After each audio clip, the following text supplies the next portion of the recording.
আগামীকাল দেখবেন আপনার সন্তান আমার সন্তান, এর ভিতরে আপনার আমার সন্তানও থাকতে পারে। রাস্তাঘাটে দেখবেন বেহুদার মতন বেপরদা হয়ে তারা ঘোরাফেরা করতেছে।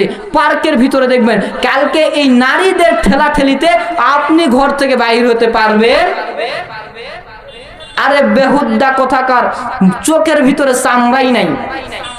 আমার বউকে আমি পর্দার হুকুম কোরআনে নাজিল হয় নাই ধরে নেন, আজকে আমি বলতেছি পর্দার হুকুম কোরআনে নাজিল হয় নাই, এরপরেও তো আপনার আমার বিবেকে বাধা দেওয়ার কথা যে আমি বিয়ে করেছি সুন্দরী বউ, এই বউকে অন্য পাড়ার মানুষ দেখবে কেন? ঠিক এ জোরে বলেন ঠিক। অথচ বেহুদাপনা যুবক ভাই, মাথার ভিতরে জ্ঞান বুদ্ধি নাই, চোখে চামড়াই নাই, নিজে বিয়া করছে সুন্দরী বউ, ও সাজি গুজি করিয়া ও রাস্তাঘাটে মানুষকে দেখায় আর ঘুরে নিয়ে বেড়ায়। চিল্লায় বলেন ঠিক কিনা? বাড়ি শ্বশুর বাড়ি থেকে একটা পালসার নিছে, বিয়ের আগেই কয় আব্বা